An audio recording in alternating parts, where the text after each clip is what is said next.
अब एक और मेहमान हमारे साथ मौजूद हैं, मयूरेश जोशी हैं। Mayuresh, good morning. बजट तक मार्केट्स पर आपके अप्रोच किया है, कौन से वो सेट ऑफ स्टॉक्स है जिनको आप चेस करने की सलाह दे रहे हैं अपने क्लाइंट्स को? Morning Deepali ji. I think clearly जैसे क्रूड रिबाउंड कर रहा है, मुझे लगता है ग्लोबल मार्केट्स की जो अनिश्चितता है, आई थिंक उसमें भी एक रिबाउंड देखने मिलेगा with crude rebounding. But clearly I think हम मिरर करेंगे जैसे ग्लोबल मार्केट्स की मूवमेंट होती है, तो I am not ruling out a short term move on the Nifty. But largely अगर मैं देखूं तो आई थिंक ये वॉलेटाइल ट्रेड ही रहेगा बजट तक, और बजट में फाइनेंस मिनिस्टर साहब क्या डिलीवर करते हैं मार्केट्स बहुत कीमली वॉच करेगा। तब तक मुझे लगता है आई थिंक बहुत सिलेक्टिव रहना पड़ेगा across sectors. But again I think largely defensive like IT, a few of the consumer durable stocks, select pharma names, select cement names. I think ये सारे क्षेत्र हमें काफी पसंद है। बिल्कुल। मयूरेश, आप कौन से स्टॉक्स पर इस समय खरीदारी की सलाह दे रहे हैं? मॉर्निंग मीर, मुझे लगता है क्लियरली अगर हम लार्ज कैप्स की वैल्यूएशन देखें, you do a comparative check जो 3 महीने 6 महीने पहले थे, मुझे लगता है काफी large cap stocks reasonably correct हुए हैं। But at this point of time जैसे मेरा पहले भी कहना था, आई थिंक इन्वेस्टेबल कॉर्पस का एक 15-20% ही लगना चाहिए प्रॉब्लम मार्केट्स में। एंड विद इन दिस जैसे हम स्पेसेस की बात कर रहे थे, I still feel like Sun Pharma के जैसे नंबर्स हैं और expectations of resolutions that stands out. UltraTech cement, large cap cement names में बेहतरीन नंबर्स पेश किए थे कंपनीज ने। डॉक्टर रेड्डीज फॉर इंस्टेंस जो बायबैक है, आई थिंक EPS एक्रेटिव हो सकता है 17 पर्सपेक्टिव से, along with the strong pipeline that is got. IT क्षेत्र में मुझे लगता है इन्फोसिस, HCL टेक जैसे आई थिंक जो टेलविंड्स आएंगे, utilization levels going up, client mining, मुझे लगता है कि ये सारे stocks even from an earnings and valuation perspective काफी रीजनेबली प्लेस्ड है at this point of time, but not more than 15-20% of the investable corpus should be going in these stocks. जी, in fact mister Mahajan, IT shares में भी आपकी investment strategy क्या है? कल हमने अच्छी खरीदारी देखी थी, specially mid cap IT stocks दिन के उच्चतम स्तरों पर क्लोज हो, फिर चाहे वो टाटा एलेक्साई हो, जियोमेट्रिक हो, पर्सन सिस्टम हो। लेकिन अगर फ्रेश बाइंग करनी हो तो आपकी बाइंग लिस्ट में कौन सा शेयर आता है? देखो, जो फ्रंटलाइन स्टॉक्स हैं, we are of the opinion they should remain under pressure as we go forward. Actually, we are in the belief that they could possibly get re-rated on the downward side. Only benefit that we see in the large cap companies is the weakness in INR, which should support the profitability to some extent. Otherwise, there is a risk that the profit going forward could fall in single digit. Mid cap niche players could still deliver. One stock which comes to mind, which we have been tracking and recommending on a continuous basis, that is Mindtree, sorry. बिल्कुल सही। तो Mindtree पर नजर रख सकते हैं। इस बीच आप देख रहे हैं ग्लोबल क्यूज, यहाँ पर संकेत किस तरह के हैं। SGX निफ्टी भी हरे निशान में बना हुआ। कुछ और स्टॉक्स की बात करते हैं जिस पर रुझान अच्छा देखने को मिल सकता है। एक तो तमिलनाडु पेट्रोलियम, इस पर नजर रख सकते हैं आप। इस काउंटर पर हमने देखा कि कल भी अच्छी खासी बाइंग देखने को मिली थी इस काउंटर पर, तो इस पर नजर रखी जा सकती है। ये मानस आपको कैसा लगता है? देखिए, ये जरूर है कि 2-3-4 दिन पहले ही स्टॉक ने 200 दिनों के मूविंग एवरेज पे सपोर्ट लिया। कल अगर आप देखिए तो 21 का जो रेजिस्टेंस था स्टॉक ने वो ब्रेक किया। अगर कमी चार्ट्स पे किसी बात की है तो वो है वॉल्यूम्स की। अगर स्टॉक में एक बार वॉल्यूम डेवलप हो जाते हैं तो बिल्कुल आप ये समझ सकते हैं कि 25-26 रुपए के टारगेट्स बहुत दूर नहीं है और वो पोटेंशियल भी स्टॉक रखता है। इसलिए मेरी राय में बिल्कुल आप करंट लेवल्स पे लॉन्ग पोजीशन बना सकते हैं, बट अपने स्टॉप लॉसेस 20 रुपए के नीचे जरूर रखें। जी, आज एक लिस्टिंग भी होनी है क्विक हिल टेक्नोलॉजीज की। करीब 450 करोड़ की राशि कंपनी ने जुटाई है इस IPO के जरिए। 10 गुना पूरा ही IPO सब्सक्राइब हुआ था। लेकिन मयूरेश, अगर आपने स्टडी किया है ये इशू, तो क्या स्ट्रैटेजी आप रेकमेंड करेंगे रिटेल इन्वेस्टर्स को जिन्होंने सब्सक्राइब किया इस IPO के लिए? अगर आज अच्छे गेन्स मिलते हैं तो क्या लिस्टिंग गेन्स लेकर बाहर आ जाना चाहिए या फिर होल्ड रखें? क्लियरली आई थिंक वो तो अपने फाइनेंशियल एडवाइजर को आप पूछ सकते हैं, बट क्लियरली अगर हमें जैसे वो फाइनेंशियल स्ट्राइक कर रहा हूँ, 300 करोड़ का टॉप लाइन है, EBITDA मार्जिन्स काफी ठीक ठाक है, revenue growth has been to the tune of 18-20% last 3-4 साल में। रिटेल IT इंडस्ट्री लगभग 600 से 800 करोड़ के बीच में है जो FY15 की स्टडी हुई थी, and it is going at a decent pace of 20-22%। 30% market share है, 7 मिलियन लगभग लाइसेंसेस इन्होंने इशू किए हैं। इंटरनेट यूसेज अगर हम बात करें तो 350 मिलियन से 500 मिलियन तक का जाने की उम्मीद है, और on the mobile part from 175 to 300 million. तो स्कोप बहुत बढ़िया है कंपनी के लिए। अर्निंग्स ग्रोथ जो हम देखते हैं वो भी काफी रीजनेबल थी, लेकिन प्रॉफिटेबिलिटी में जो दबाव देखा था that was because of higher investments and R&D expenses. तो मुझे लगता है जो कैश है बुक्स पे, it's debt free company, 107 crore की कैश थी as on F15 and operating cash flows close to 77 odd crores। तो ऑपरेटिंग लेवरेज और ऑपरेटिंग एफिशिएंसीज के हिसाब से कंपनी इज वेल प्लेस्ड। मुझे लगता है जो एड स्पेंड्स और R&D स्पेंड्स हैं ये सिग्निफिकेंटली हाई है कंपनी के लिए, and that they have to maintain going forward. But clearly I think valuation से एक दिक्कत सी चीज बन सकती है 30-40 times, but still my belief is post listing even if the stock declines, long term investors बिल्कुल इस स्टॉक की तरफ देख सकते हैं।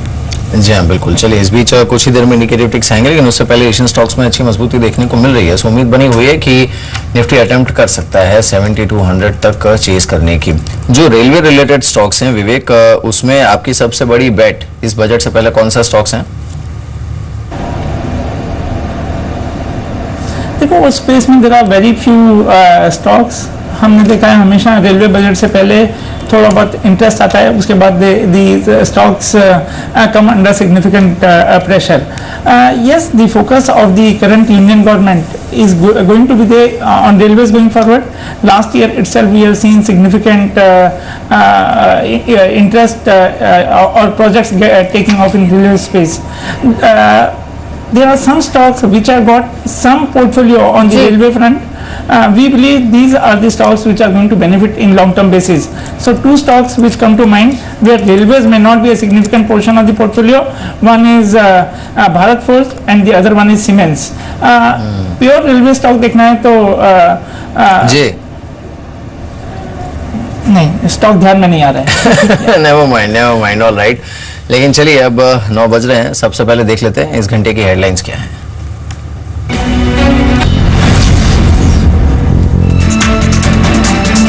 नमस्कार, फर्स्ट ट्रेड में आपका स्वागत है। मैं हूं रजत और अब शो में देखेंगे आज की ब्रोकिंग हाउस रिपोर्ट्स कौन सी हैं और कौन से स्टॉक्स हैं जो बाजार खुलने से पहले आपके फोकस में रहने चाहिए। जी हाँ बिल्कुल। कि आज के बाकी मोमेंटम स्टॉक्स, आज की लिस्टिंग, इन सब पर बातचीत करेंगे। लेकिन हमारे साथ विवेक महाजन बने हुए हैं, साथ ही मयूरेश जोशी हमारे साथ हैं और मानस जायसवाल हमारे साथ मौजूद हैं। इंडिकेटिव टिक्स आने की तैयारी है, लेकिन इससे पहले विवेक, नाउ जो अगला हफ्ता है ऑब्वियसली मार्केट के लिए हैवी होगा। बजट फैक्टर इन होना कुछ हद तक शुरू हुआ है, लेकिन ऐसे में रेंज कौन सी होगी निफ्टी पर जिसे आप ध्यान में रखेंगे नेक्स्ट वीक के लिए? जो रिसेंट लो है डेफिनेटली उधर ध्यान रखना पड़ेगा। तो 6950 और 7000 level should be immediate support area as far as the market is concern, and of course on the higher side 74 और 7450। राइट विवेक, बहुत बहुत शुक्रिया सर आपका हमारे साथ जुड़ने के लिए और बाजार पे अप्रोच बताने के लिए। इनफैक्ट मयूरेश, आपसे होगा मेरा सवाल, जिस तरीके की तेजी कल कैपिटल गुड क्षेत्र लेटर हाफ में शो कर रहा था, specially siemens, L&T, BHEL, AI engineering में इसलिए पूछ रहा हूं सर क्योंकि बहुत बीटन डाउन स्ट्रक्चर्स हैं ये, क्या ये आपके रडार पर हैं अब गोइंग फॉरवर्ड?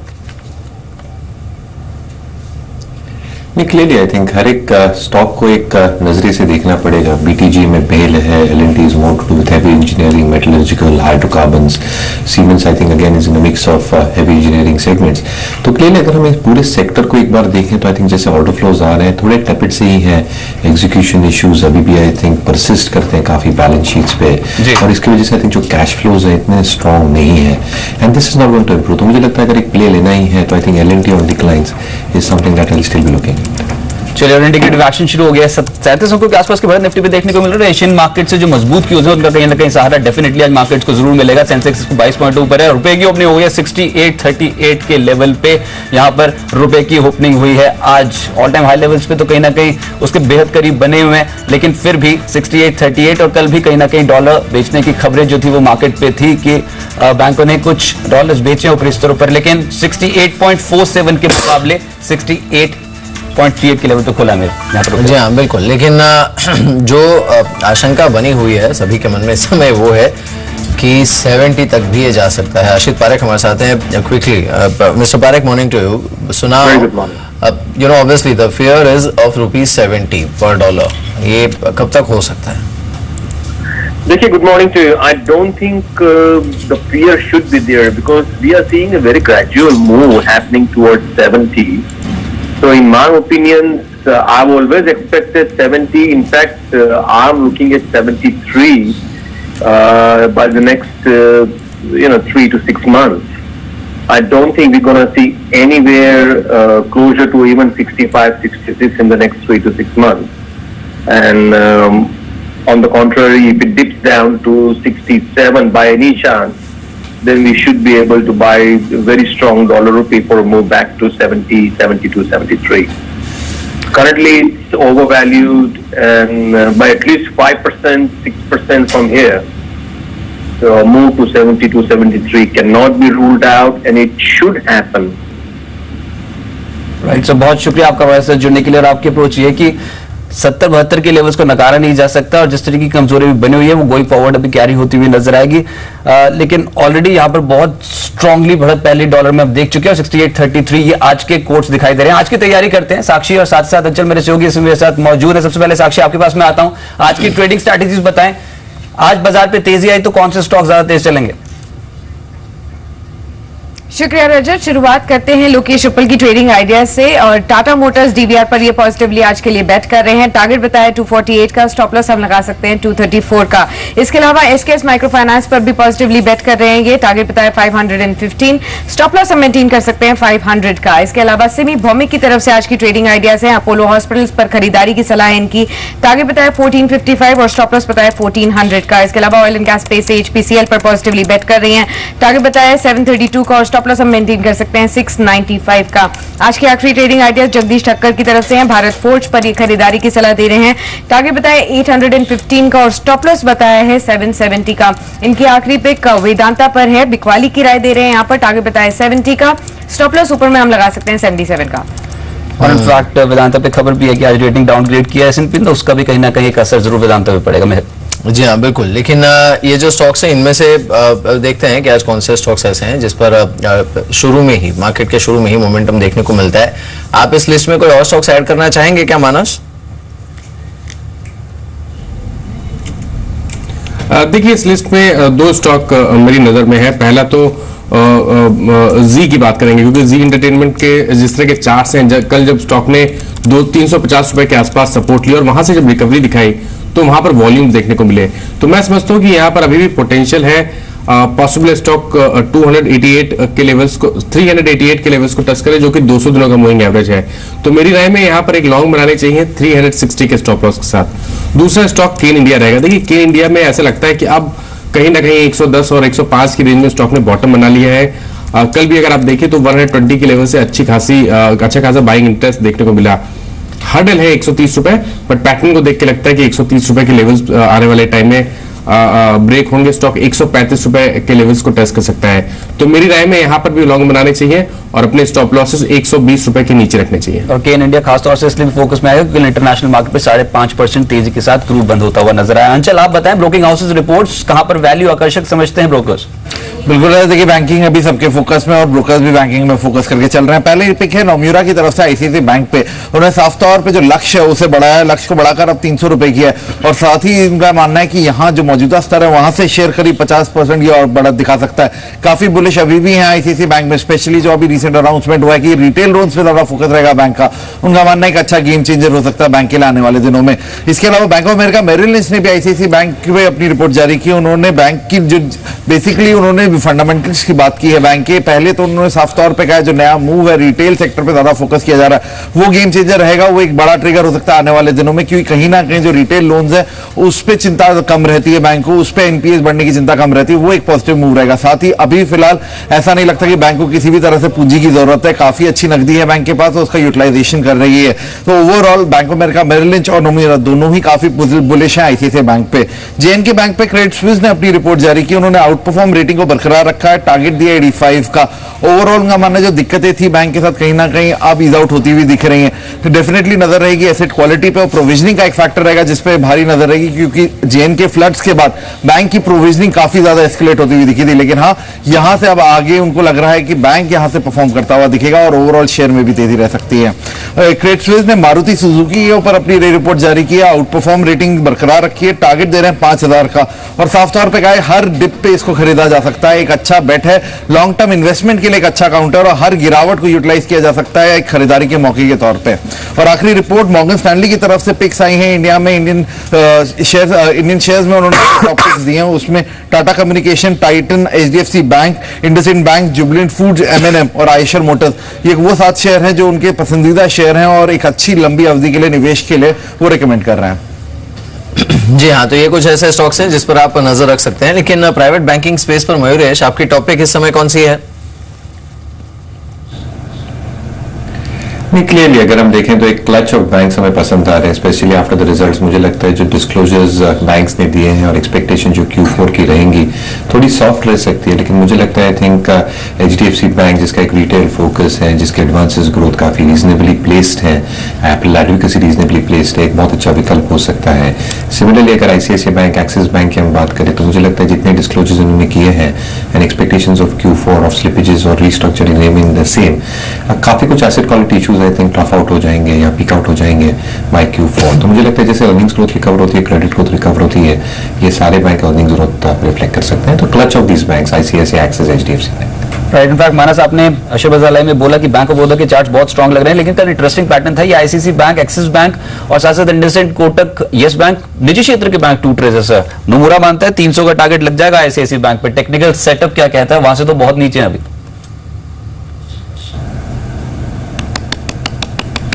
देखिए, अब ऐसा लगता है कि शायद प्राइवेट बैंकिंग उतने मजबूत नहीं रहे हैं और मैं समझता हूँ कि शायद अगर चार्ट्स देखें तो मैं समझता हूँ कि हर उछाल पे बिकवाली करनी चाहिए। केवल यस बैंक एक ऐसा स्टॉक है जहां मैं समझता हूँ कि अगर आपका निवेश का नजरिया बड़ा है, अगर आप 6 to 8 मंथ्स का टाइम फ्रेम लेके चल सकते हैं तो आप बिल्कुल यस बैंक में हर गिरावट में बाई कर सकते हैं।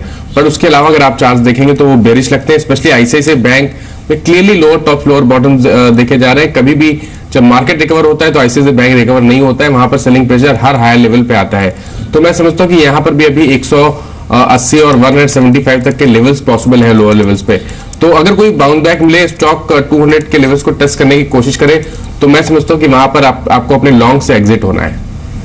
राइट, इनफैक्ट मयूरेश आपकी सलाह रेलवे स्टॉक्स पे, इससे जो 10,700 करोड़ का ऑर्डर है ऑब्वियसली रेलवे कंस्ट्रक्शन से जुड़ा हुआ है, लेकिन ये कैस्केडिंग इफेक्ट डाल देगा निजी प्लेयर्स पे। इस क्षेत्र पे सबसे बेहतर प्ले कौन सा लग रहा है राइट नाउ आपको? नहीं, अगर हम देखें तो आई थिंक जैसे पेन से गुजर रहा था, आई थिंक कहीं ना कहीं ऑर्डर फ्लोज बहुत टेपिड थे, जिसकी वजह से आई थिंक जो एग्जीक्यूशन था वो भी स्लो एंड स्टडी हो रहा था और इसकी वजह से कैश फ्लोज पे इंपैक्ट आ रहा था। लेकिन विद इन द कंपनीज अगर मुझे देखना ही है तो इन्वेस्टर्स को ये ध्यान रखना चाहिए कि आई थिंक शॉर्ट टर्म में कुछ इमीडिएट फिलिप नहीं आने वाला। जैसे ग्रेजुअल ऑर्डर्स बिल्टअप होंगे, जैसे एग्जीक्यूशन में सुधार आएगी, कैश फ्लोज इंप्रूव होंगे, तो एक 3 से 5 साल का नजरिया बहुत जरूरी है। But in my opinion again I think a lot of railway stock should see some amount of positive momentum going forward. And clearly अगर हम मुझे कोई पिक एंड चूज करना है within the balance sheets that have probably tracked, Titagar Wagons is something that I like, but again I think काफी discreetly buy करना पड़ेगा small quantities में और काफी लंबे समय तक I think hold करना पड़ेगा to probably see the yield on returns coming through। जी चलिए इस बीच देख लेते हैं इंडिकेटिव टिक्स के संकेत जिस तरह के हैं। डेफिनेटली आज अब हालांकि नजर तो रहेगी 7200, लेकिन हाँ ये 7180 से 7200 का जोन ऐसा है जिसके लिए आई थिंक जिसने भी फर्स्ट बेट ली होगी आज मार्केट में ऊपर की तरफ की वो इसी दायरे में ली होगी। और फिलहाल अगर आप देखें तो जो प्री ओपन टिक्स हैं इसमें सेंसेक्स निफ्टी दोनों में करीब 1% का मूव इस समय देखने को मिल रहा है। टू बी प्रिसाइज 69 पॉइंट ऊपर निफ्टी इंडिकेटिव टिक्स में और 150 से ज्यादा अंकों की तेजी सेंसेक्स में देखने को मिल रही है। उधर बैंक निफ्टी को अगर हम देखें यानी निफ्टी बैंक इंडेक्स जो है उसे, तो वहां पर ऑलमोस्ट 1.25% की बढ़त है और ये 14,300 के पार, यानी कल का जो क्लोजिंग लेवल है वहां से ऑलरेडी करीब 180-182 पॉइंट ऊपर। इस पर बेट इस समय मानस आप क्या लेंगे आज जिस तरह के इंडिकेटिव टिक्स की ओपनिंग आई है निफ्टी बैंक इंडेक्स की उसके बाद?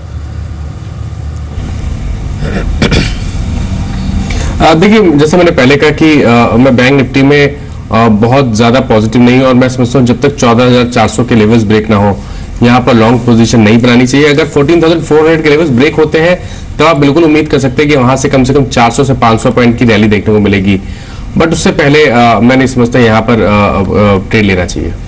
राइट, सन फार्मा पे खबर ये है कि एंटीबायोटिक दवा की जेनरिक वर्जन के लिए यूएस FDA से मंजूरी मिली है। सन फार्मा इनफैक्ट कल के सत्र में भी बहुत एक्टिव था। मानस अब नेक्स्ट टारगेट क्या देखते हैं स्टॉक का?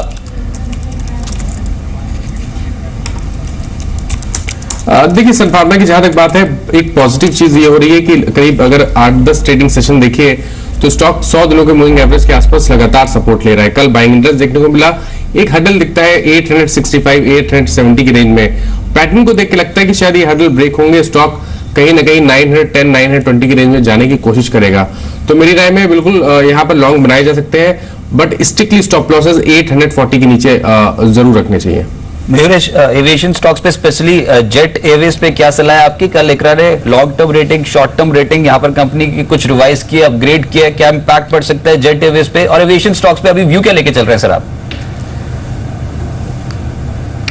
क्लियरली अगर हम देखें तो जैसे एक मूवमेंट होती है इमीडिएट पर्सपेक्टिव से क्रूड पे डिटरमाइन होती है, और अगर क्रूड प्राइसेस रिबाउंड होते हैं तो आई थिंक विकल्प ये होता है कि probably I think they take a hit on their margins, which is an obvious thing because I think ATF prices बढ़ते हैं from lower levels. But clearly medium to long term view लें तो I think there is shortage of players listed space में, unlisted players में भी I think हालांकि entry barriers high नहीं है। I think very few players will probably try to come in. Utilisation levels अगर हम देखें, लोड फैक्टर्स देखें अभी भी लो है, तो मुझे लगता है आई थिंक अगर एक स्टॉक स्पेसिफिक अप्रोच लेना है तो जेट के नंबर्स काफी बेहतरीन आए थे, but clearly I think all the stocks have moved up quite significantly, इसलिए आई थिंक मैं करेक्शंस की राह देखूंगा। I will probably wait for declines before we take a call on this sector. Right Manas, दो स्टॉक्स देख के बताएं, एक तो मिर्जा इंटरनेशनल, यहां पर क्या करना चाहिए, और केईसी इंटरनेशनल, दोनों स्टॉक्स पे आपका व्यू? देखिए, मिर्जा इंटरनेशनल के चार्ट्स तो बहुत पॉजिटिव लगते हैं। ठीक है, हो सकता है छोटी मोटी रिकवरी देखने को मिले, 99 और 100 के लेवल स्टॉक टेस्ट करे, बट पैटर्न तो वीक लगता है। लोअर टॉप लोअर बॉटम देखे जा रहे हैं, स्टॉक 200 दिनों के मूविंग एवरेज के नीचे फिसल गया है। तो मेरी राय में अगर उछाल मिलता है 100 रुपए के आसपास तो वहां पर अपनी लॉन्ग पोजीशन से एग्जिट करना चाहिए। जहां तक बात केसी इंटरनेशनल की है, चार्ट्स यहां पर भी वीक लगते हैं, lower top lower bottoms clearly देखे जा रहे हैं। उछाल पे जब स्टॉक 115 रुपए के आसपास आए तो वहां पर एग्जिट करने की सलाह रहेगी। जी हाँ, तो यहाँ पर आप एग्जिट कर सकते हैं। चलिए, इस बीच कुछ ही देर में मार्केट ओपन होगा और उससे पहले ये रुका है 7177 पर जाकर इंडिकेटिव टिक्स में, यानी ऑलमोस्ट 1 पॉइंट ऊपर 69 पॉइंट ऊपर जाके ये रुका है। सिमिलरली अगर हम सेंसेक्स को देखें तो ये करीब आधे % से ज्यादा की थोड़ी तेजी के साथ 23,500 के ऊपर रुका हुआ है। और मिड कैप इंडेक्स को अगर हम देखें, यहाँ पर रुझान जिस तरह का है, ये भी करीब 1-8% ऊपर जाके रुका है। मयूरेश, जो मिड कैप के एफएमसीजी स्टॉक्स हैं उसमें हमने काफी चर्निंग देखी है, specially in stocks like Dabur and Marico. इस पर आपकी स्ट्रेटेजी क्या है इस समय? क्लियरली आई थिंक वैल्यूएशंस थोड़े हाई हो गए थे, और जैसे हमने कॉन्ट्रैक्शन देखे हैं फॉरवर्ड मल्टीपल्स में, काफी तरह से स्टॉक्स करेक्ट हो चुके हैं। There are some reasons as well. Dabur के अगर हम नेपाल का सेल्स देखें, दैट गॉट इंपैक्टेड। जनरली अगर हम ओवरसीज सेल्स देखें तो I think it's still looking a little bit on the softer side. Domestic side पे वॉल्यूम ग्रोथ जो आई थिंक प्राइस कट से पुश थ्रू हो रही है, I think that is playing a significant part. हालांकि I think the bottom line is जो input cost deflation है उसकी वजह से बेनिफिट है। मुझे लगता है आई थिंक डाबर एक बहुत अच्छा विकल्प हो सकता है। I think if it corrects further, slow and steady accumulation अगर लॉन्ग टर्म इन्वेस्टर्स करते हैं तो आई थिंक वैल्यूएशन और earnings growth over the next few quarters should revive, and again I think should come back to their normal earnings trajectory which they have projected over the last 2 to 3 years। बिल्कुल, चलिए इस बीच बाजार खुलने वाला है, बस 10 second बाकी हैं। सेंसेक्स 154 पॉइंट ऊपर रुका है इंडिकेटिव टिक्स में, और निफ्टी में हमने 69 पॉइंट्स की तेजी इंडिकेटिव टिक्स में आते हुए देखी है। और ओपनिंग आज फिर से एक बार जिस तरह के इंटरनेशनल क्यूज हैं उसमें अच्छी होने की उम्मीद पूरी तरह से बनी हुई है। लेकिन हाँ, ये डेफिनेटली है कि 7180 7200 के पास जाने के बाद मार्केट किस तरह से और बिहेव करता है, कैसे होल्ड करता है, इस पर नजर रहेगी सबकी। लेकिन फिलहाल जो ओपनिंग टिक्स आए हैं उसमें 72 पॉइंट्स ऊपर निफ्टी 7180 पर ही इस समय इसी लेवल पर ट्रेड करते हुए ठीक 1% ऊपर, और सेंसेक्स में भी करीब 1% की बढ़त, यानी 23,600 का लेवल देखने को मिल रहा है। ओपनिंग एक्शन क्या है, कौन से स्टॉक्स में सबसे ज्यादा एक्शन है, ये देख लेते हैं। रजत, बताइए। बहुत स्ट्रॉन्ग ओपनिंग, इंपॉर्टेंट ये कि इन लेवल्स को होल्ड कर जाएं। 1% की तेजी, इंटरनेशनल मार्केट से सपोर्ट मिला। मैं आपको ये बता दूं 6960 का कल के सत्र में लो था, वहां से तो एक तरफा चाल पकड़ ली और अब 7200 के जोन कहीं ना कहीं टेस्ट होने के कगार पे। 74 पॉइंट के स्ट्रॉन्ग गेंस के साथ कामकाज कर रहे हैं निफ्टी पे, और सेंसेक्स 246 अंकों की स्ट्रॉन्ग बढ़त शो कर रहा है। Positive opening, positive setup, impact आएगा बैंकिंग स्टॉक्स पे। आज हाई बीटा नेम सामने रहेंगे। बैंक ऑफ बड़ौदा आज भी 4% तेज है, कल से अब तक 10% की तेजी ऑलरेडी बना चुका है। इसके अलावा केन इंडिया, इसके बारे में बात हो रही थी, बाजार खुलने से पहले 4% ऊपर आ गया। वेदांता में स्ट्रॉन्ग मूव, हिंडाल्को में स्ट्रॉन्ग मूव। डॉक्टर रेड्डीज अब 3000 के लेवल को पार करता हुआ यहां पर अच्छी तेजी पकड़ ली है स्टॉक ने। PNB, ICICI bank, banking stocks पे आज फोकस ज्यादा है, और खासतौर से लार्ज कैप बैंकिंग स्टॉक्स इस बाजार की तेजी में अब पार्टिसिपेट करना शुरू हो गए हैं। स्टेट बैंक ऑफ इंडिया में 2% ज्यादा की तेजी। Tata Motors, BHEL, Tata steel, trading screen देख के लग रहा है कि आज निफ्टी की ज्यादातर जो स्टॉक्स है वहां पर ग्रिप स्ट्रांग है और 2% से ज्यादा की तेजी ऑलरेडी जो भी मैंने स्टॉक्स बताए सभी में देखने को मिल रही है। बीपीसीएल, टाटा स्टील, एनटीपीसी, सन फार्मा, यस बैंक, एनएमडीसी आज पॉजिटिव ओपनिंग देखने को मिली। ओएमसीज में आज भी तेजी जिसमें बीपीसीएल पार्टिसिपेट कर रहा है। एलएनटी अब 1138 का जोन छू रहा है। रिलायंस इंडस्ट्रीज कंट्रीब्यूट कर रहा है आज 1.5% की तेजी, अब 965 के जोन पे। हीरो मोटोकॉर्प, ऑटो स्टॉक्स में आज ज्यादातर स्टॉक्स जो है वो हरे निशान में खुले हैं, एक अच्छे संकेत पूरे सेक्टर के लिए। इसके अलावा बैंकिंग स्टॉक्स की मैं बात कर रहा था, ICICI bank, bank of Baroda, state bank of India, axis bank, PNB, ये सब लार्ज कैप स्टॉक्स हैं। इनमें जोरदार तेजी आज शुरुआती सत्र में बन गई और आउट परफॉर्मेंस देखने को मिल रही है बैंक ऑफ बड़ौदा के चार्ट्स पे। इसके अलावा bank of India, UCO bank, Canara bank, yes bank, Allahabad bank, syndicate bank सारे ही हरे निशान में कामकाज कर रहे हैं। स्ट्रॉन्ग मूव्स शुरुआती सत्र में मिल गए। खबरों वाले share Surya Roshni, BPCL, ABG shipyard, future consumer, Motherson Sumi, इन सभी की ओपनिंग पॉजिटिव देखने को मिली। खासतौर से सूर्या रोशनी यहां पर अच्छे गेन्स है और बीपीसीएल आज भी कल की तेजी अपनी बरकरार रखे हुए अब 795 के जोन पे ये जो है स्टॉक कामकाज कर रहा है। कुछ और स्टॉक्स जहां पर आज ट्रेडर्स का फोकस ज्यादा है उसमें सिंटेक्स इंडस्ट्रीज, मैक्स इंडिया, ये दो काउंटर्स जो मिड कैप कैटेगरी में 4.5% के रिटर्न दे चुके हैं। RB infra interesting play, derivative का काउंटर 220 के लेवल्स पे कामकाज कर रहा है। ओबीसी और यूको बैंक में रिटर्न्स पॉजिटिव है। Educomp, Allahabad bank, shipping corporation, opto circuits, इन स्टॉक्स पे आज ट्रेडर्स की कमाई जोरदार हुई है। इनफैक्ट अब मिड कैप कैटेगरी के बैंक्स में भी अच्छी खासी तेजी पकड़ ली है। MNM, Tata motors, Ashok Leyland, Maruti Suzuki, Bajaj auto screen देखिए आप, और ऑटोज का पार्टिसिपेशन जोरदार है। आज प्रोमिनेंटली एमएनएम और मारुति सुजुकी में खरीदारी हो रही है। बजाज ऑटो में गेंस शानदार है, तो क्लियर कट फोकस शुरुआती सत्र में ऑटो स्टॉक्स पे, इनको अपने रडार पर रखें। इसके अलावा ओएनजीसी, केन, दोनों स्टॉक्स में आज मोमेंटम काफी स्ट्रांग है, स्पेशली केन आउट परफॉर्मेंस शो कर रहा है। ऑयल इंडिया पलटा है आज। रिलायंस इंडस्ट्रीज अब 965 के जोन पे। एचपीसीएल आज ऑयल एंड गैस स्पेस में आउट परफॉर्मेंस देखने को मिल रही है। तो दो सेक्टर जो कंट्रीब्यूट कर रहे हैं, एक तो कमोडिटी प्ले हो रहा है और दूसरा ऑटो।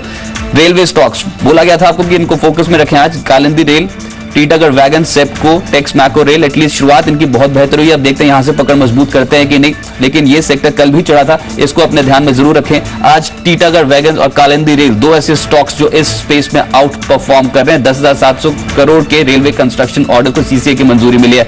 आईटी स्टॉक्स में उतने स्ट्रॉन्ग गेन्स नहीं है, लेकिन फिर भी आज शुरुआत एटलीस्ट पॉजिटिव फ्रंट पे हुई है। इन्फोसिस 1100 के पार है। TCS, HCL tech, Wipro, Mindtree, clear cut जिस तरीके से बाजार चल पड़ा है, ये थोड़े डिफेंसिव नेम्स है, ये थोड़ा पीछे रहेंगे। एग्रेसिव काउंटर्स में ज्यादा खरीदारी होगी। मिसाल के तौर पे बैंकिंग और ऑटो, ये दो सेक्टर्स हैं जो अभी तक के ट्रेडिंग के हिसाब से अच्छे गेन शो कर रहे हैं। और अब निफ्टी 87 पॉइंट ऊपर है, 7200 का लेवल किसी भी समय टूट सकता है। आज की ओपनिंग पे कमेंट्स आपके मानस। देखिए ओपनिंग काफी पॉजिटिव हुई है और ऐसा लगता है कि शायद 7200 के ऊपर निफ्टी निकलेगा और 7235 के लेवल्स को टच करने की कोशिश करेगा। बट यहाँ पे ये जरूर मेंशन करूंगा कि 7250 और 7230 के रेंज में अपना प्रॉफिट निफ्टी पे जरूर बुक करें। जी हाँ, और यही इनफैक्ट देखना भी होगा कि क्या इन लेवल्स के आसपास प्रॉफिट टेकिंग देखने को मिलती है। लेकिन एक तो कल जहां पर बायबैक की खबरें थी, उन स्टॉक्स पे हमने देखा कि आज भी मूव अच्छा है, चाहे वो जस्ट डायल हो या फिर डॉक्टर रेड्डीज। दूसरा ओएमसीज में ठीक रुझान देखने को मिल रहा है कल जिस तरह से जो नए प्राइजेस इन्होंने अनाउंस किए उसके बाद। तीसरा ये देख लेते हैं कि जो मिड कैप है उसमें मोमेंटम किस तरह का देखने को मिल रहा है, क्योंकि देखिए इस समय मार्केट में ये जो मूव है उसमें जो इंटरेस्टिंग चीज ये है कि अभी 4 दिन पहले ही जिन स्टॉक्स पर फंडामेंटल व्यू बड़ा कमजोर था, उन स्टॉक्स में भी आज अच्छी तेजी देखने को मिल रही है।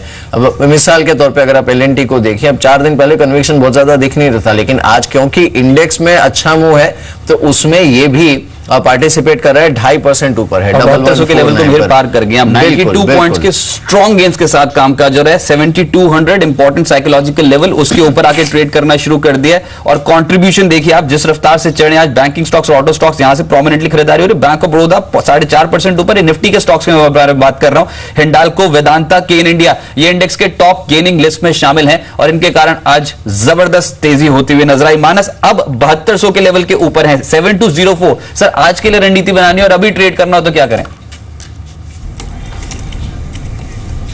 देखिए अभी के लिए ट्रेड करना हो तो मैं समझता हूं कि सबसे इंपॉर्टेंट ये है कि आपके स्टॉप लॉसेस सही जगह लगे होने चाहिए और वो स्तर है 7170 का। आप कम से कम 7235 के लिए प्ले कर सकते हैं, बट अगर वो लेवल्स ब्रेक होते हैं तो आप मान के चल सकते हैं कि वहां से करीब 30 से 35 पॉइंट की रैली देखने को मिल सकती है।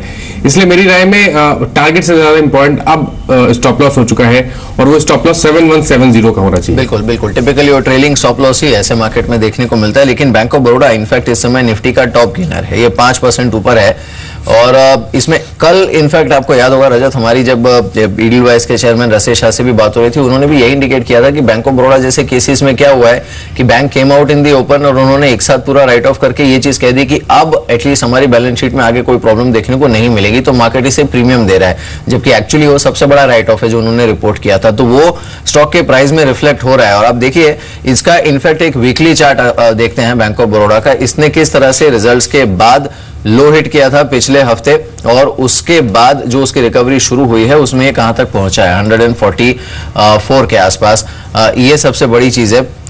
कुछ और गेनर्स देख लेते हैं। वेदांता, हिंडाल्को, केन, टाटा मोटर्स और डॉक्टर रेड्डीज, इन काउंटर्स पर अच्छा मूव है। डॉक्टर रेड्डीज 3000 के पार इस समय 3% ऊपर ट्रेड कर रहा है, 3047 का लेवल यहां पर इस समय देखने को मिल रहा है। आईसीआईसीआई भी अच्छा मूव दिखाते हुए करीब 2.25% ऊपर इस समय ट्रेड कर रहा है और साथ ही ओएनजीसी है जो कि 2% ऊपर है। बाकी स्टॉक्स में बीएचईएल, गेल, यस बैंक, ये कुछ अन्य काउंटर्स है जिस पर मूव इस समय अच्छा देखने को मिल रहा है। आपका टारगेट इस समय आईसीआईसीआई बैंक और एक्सिस बैंक पर क्या बैठ रहा है Mayuresh? Clearly I think current level से आई थिंक 25-30% हायर लेवल्स पे ही है। और जैसे मैं पहले भी बता रहा था, जैसे FY17 के अर्निंग्स पैन आउट होंगे बेस्ड ऑन द अजम्पशन कि क्रेडिट ग्रोथ साइकिल रिज्यूम होगा और lot of stress related to asset quality restructured हो या प्रेस स्लिपेजेस हो, Q4 में मेरे हिसाब से आई थिंक पीक आउट होनी चाहिए फॉर दीज बैंक्स। तो मुझे लगता है I think earnings growth in excess of 20% is easily possible over FY17 और इसकी वजह से मुझे लगता है आई थिंक जो प्राइस टू बुक का कॉन्ट्रैक्शन हुआ है वो काफी रीजनेबल है at this point of time for long term investors. इसलिए I think a 25-30% move from a 12 to 15 month perspective, Axis or ICICI from the current levels is not ruled out. हालांकि investors have to be very very cautious, जैसे मैं बार-बार कह रहा हूँ, 15-20% of an investable corpus should go in equities and stocks and not more than that. बिल्कुल। चलिए इस बीच एक नजर डाल लेते हैं तमिलनाडु पेट्रो पर। आज रजत का ये स्टॉक ऑफ द डे था और बधाई हो रजत, आज ये काउंटर 10% ऊपर इस समय ट्रेड कर रहा है। काफी अच्छा मूव यहाँ पर देखने को मिला है। टीएन पेट्रो अब देखिए इस समय 10.25% ऊपर 2340 का लेवल। रोज बाजार खुलने के पहले कोशिश हमारी यही होती है कि कुछ ऐसे जो विनर्स हैं जहां पर श्योर शॉट अच्छा मूव लगता है वो स्टॉक्स हम आपके लिए लेकर आए। तो टीएन पेट्रो आज का हैवी मूवर 10% ऊपर और इनफैक्ट वॉल्यूम्स भी अच्छी देखने को मिल रही है यहाँ पर इस काउंटर पर। टीएन पेट्रो मानस, ये जो मूव है इसके बाद क्या करना चाहिए इंट्राडे यहाँ पे?